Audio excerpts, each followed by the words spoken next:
Running full system diagnostics. Machine status fully operational. System online. All stations are now enabled. Target dog resistance. Operation Overkill.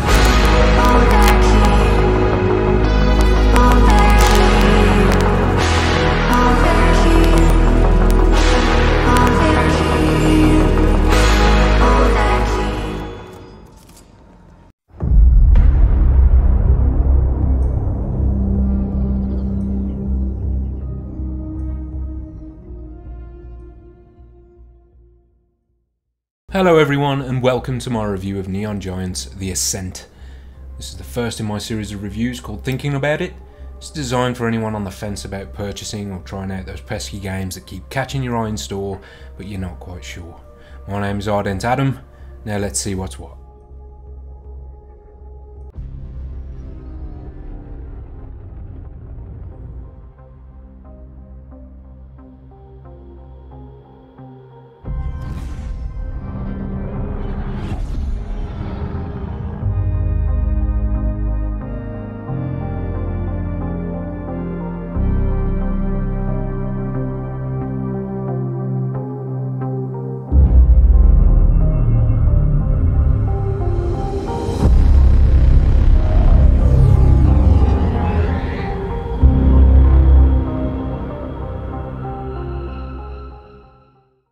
Your character is somewhat of a silent protagonist in The Ascent. You're thrown straight into his boots with little to no story or introduction. For the most part, you are an indent. Slave in all but name. A low-level scrub who is the reliable gun for hire, and in this case, it's not a bad thing at all. I get the feeling that your character is just along for the ride in this one.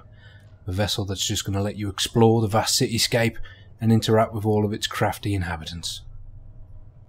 That being said, the game does have a decent character customization to begin with. It is purely aesthetic. None of your choices here are going to affect your abilities, skills or strength. Let's just slap on a few tattoos, grab a slick trim and away you go. I started off playing with a mouse and keyboard, but quickly transitioned to using the controller. I have to recommend most people do the same. It is in fact a twin stick shooter, and although shooting with a mouse feels a little more accurate, I found the movement whilst using keyboard felt clunky and unintuitive. The combat at the start of the game is simplistic. Get yourself a gun, point it at the baddies and squeeze. But as the game progresses you get your hands on some chrome and it starts to get a bit more interesting. Your character can host a number of cybernetic upgrades and deployables to aid you in combat, one of my favourites being a device that creates a field around you whereby bullets and missiles that enter it drastically slow down. This allows you to find a gap in the onslaught of plasma and slip through quietly. The chunky hydraulic smash ability lets you channel your inner Saitama and turn an unsuspecting punk into a thick mist in a single blow. Combat feels satisfying. When all hell breaks loose and various enemies are starting to surround you, the music kicks in and you just start letting rip. Positioning is important, as is the ever life-saving roll mechanics that prevent you getting pancaked by a beast that's 3 times the size of you. The Ascent strikes a good balance in its gameplay. Between missions you're going to be running. A lot. Again, that's not a bad thing when the world you are traversing is as beautiful as this. It really feels like the game has been crafted to feel like you're transitioning very smoothly from a well-populated area of safety to one more suited to the ilk that will rob your grand's handbag and smile as they run off emptying the useless array of bingo paraphernalia.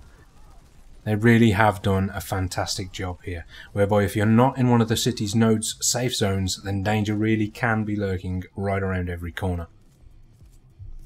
The line actually blurs well. You're still in the midst of a lot of civilians when some fights kick off. If you're a fan of collateral damage, then you're going to love how many average Joes catch a stray armor-piercing round or 5 as you may have the words, "Not today," to another horde of cybernetic delinquents. I can't help but take a solemn moment for how many giant doe-eyed aliens I've gunned down whilst my own eyes are filled with crimson. The boss battles are fun, but as to be expected, if you've played any game in the past 2 decades, it's a case of trial and error. Learning the myriad of mechanics they employ and exploiting their weak spots.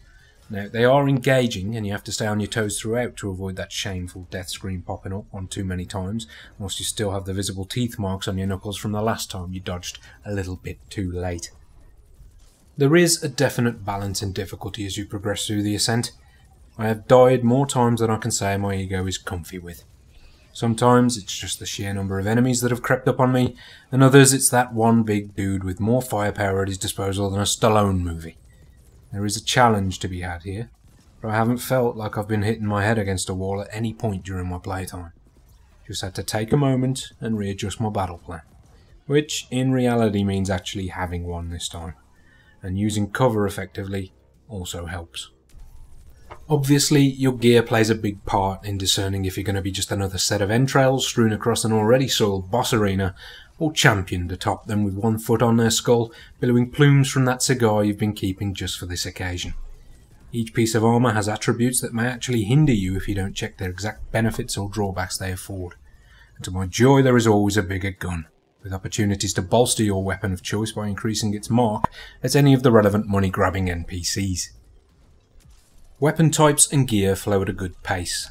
I've never found myself losing interest in a gun I've only just picked up 2 minutes ago, and the amount of armour you get early lets you decide exactly how it is you want to play. Personally, I'm the type of guy that enjoys a health pool deeper than the Pacific Ocean, while spewing enough hot lead to deafen out the sound of that pesky inner voice that keeps urging me to check my hit points. Practically the opposite of a glass cannon. I enjoy my enemies screaming, "What is this guy, the Terminator?" To which I simply reply, "Of course." Now let's take a look at something this game absolutely nails, which is the graphics and audio. Up first, audio.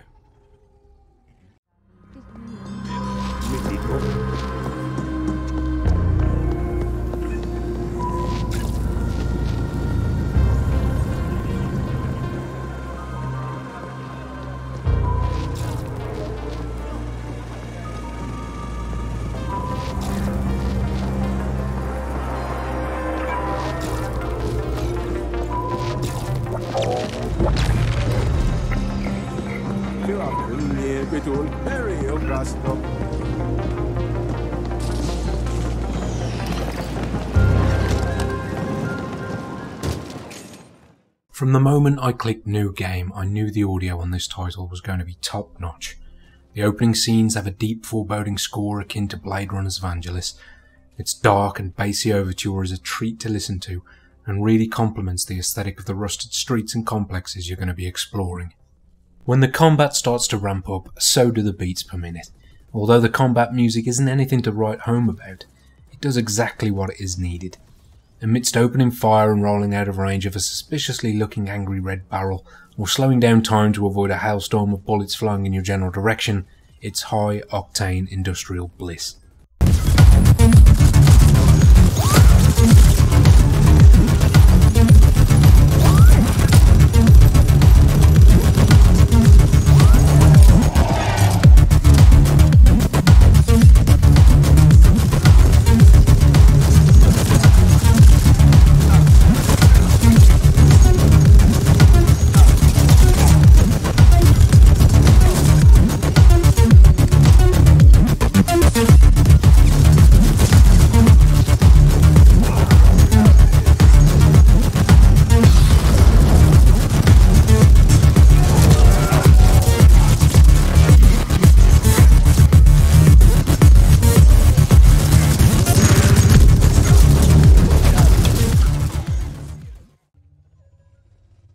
The voice acting for the mainline quest and NPCs in the game is decent. Poon is the first guy you're going to be talking to a lot, and he does a great job of painting a bleak picture of the state you're both in. He's the typical scumbag opportunist with all his metal digits in a host of different pies. It's certainly competent voice acting throughout the game, with one exception, and that is the side quests. Most side quests are given by your local alien friends and foes, lurking around bars and alleyways. And they all speak their own languages and dialects which range from funny to just purely annoying. It's a mixture of off-tempo gobbledygook that only serves as a background noise while you actually read what they are saying. I get why they made this decision to do this. It drastically cuts down the amount of voice acting required to flesh out all of the sidelines. So, here's the deal. The AGI is still quiet, amazing as that is. Rival CGTs are already coming into the arcology to pick the bones clean. We have a chance of true independence here, but we have to act faster than an amped-out feral before some enterprising CGT gobbles up our cluster, and our indent contracts with it. One of the bulbheads you rescued from Malhorst Gelb claims we can funnel energy covertly from the old tokamak down in the deep stink.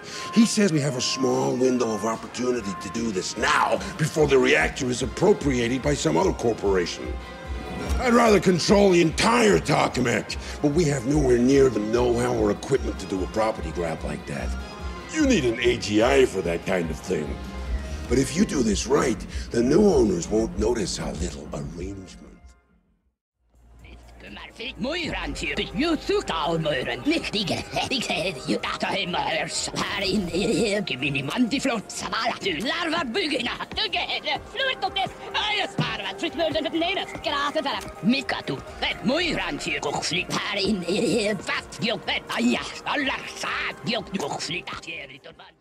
And now the graphics. The look and feel of this game and its environment is spectacular.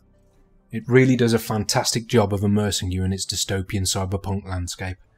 From bustling nodes of commerce full of wonderfully weird inhabitants, to more claustrophobic and tight-knit corridors, they have truly nailed the aesthetic. There are a lot of oh my god moments where you reach a new area and see the expansive level of detail that has been put into the backgrounds. I often found myself stood staring to see everything happening in the distance, and even the little nooks below where you are, with tiny droids going about their day-to-day business.